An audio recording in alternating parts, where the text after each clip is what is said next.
हरे कृष्णा। दोस्तों, आज हम बताएंगे आपके मोक्षदा एकादशी किस दिन और क्यों मनाया जाता है। तो आइए हम जानते हैं विस्तार से। मोक्षदा एकादशी का दिन भगवत गीता जयंती के रूप में भी प्रसिद्ध है। पौराणिक मान्यताओं के अनुसार इस दिन भगवान श्री कृष्ण ने अर्जुन को महाभारत के कुरुक्षेत्र के युद्ध के दौरान भगवत गीता का उपदेश दिया था। भगवान श्री कृष्ण द्वारा अर्जुन को दिए गए मुख्य उपदेश: पहला, कर्तव्य पालन।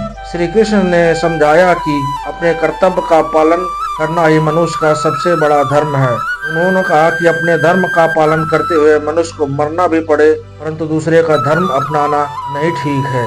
दूसरा, आत्मा की अमरता। कृष्ण ने अर्जुन को आत्मा की अमरता का ज्ञान दिया। उन्होंने कहा कि शरीर नश्वर है, लेकिन आत्मा अमर है, अविनाशी है और शाश्वत है।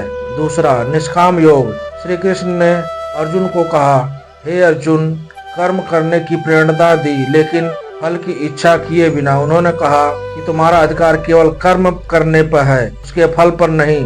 चौथा, भक्ति योग। भगवान ने अर्जुन को बताया कि भक्ति का मार्ग मोक्ष प्राप्ति का सर्वोत्तम मार्ग है। सभी धर्मों को त्याग कर केवल मेरी शरण में आओ, तुम्हें मैं सारे पापों से मुक्ति दिलाऊंगा। पांचवा, संसार के मोह से मुक्ति। श्री कृष्ण ने कहा, मनुष्य को संसार के मोह और माया से ऊपर उठकर आध्यात्म की प्राप्ति करना चाहिए। मोह ही मनुष्य के कर्तव्य में बाधा उत्पन्न करती है।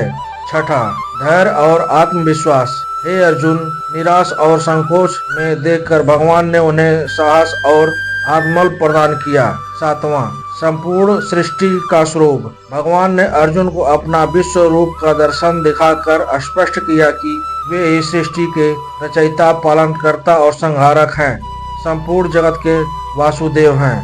तो मोक्षदा एकादशी का जो महत्व है वो हम बताते हैं कि मोक्षदा एकादशी के दिन अर्जुन को दिए गए उपदेश न केवल धर्म, भक्ति और कर्तव्य का महत्व को समझाता है, बल्कि जीवन में मोक्ष प्राप्ति का मार्ग भी दिखाता है।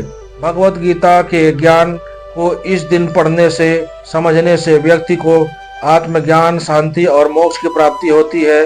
इसलिए मोक्षदा एकादशी को गीता जयंती के रूप में भी मनाया जाता है। हरे कृष्णा जय जय श्री राधे।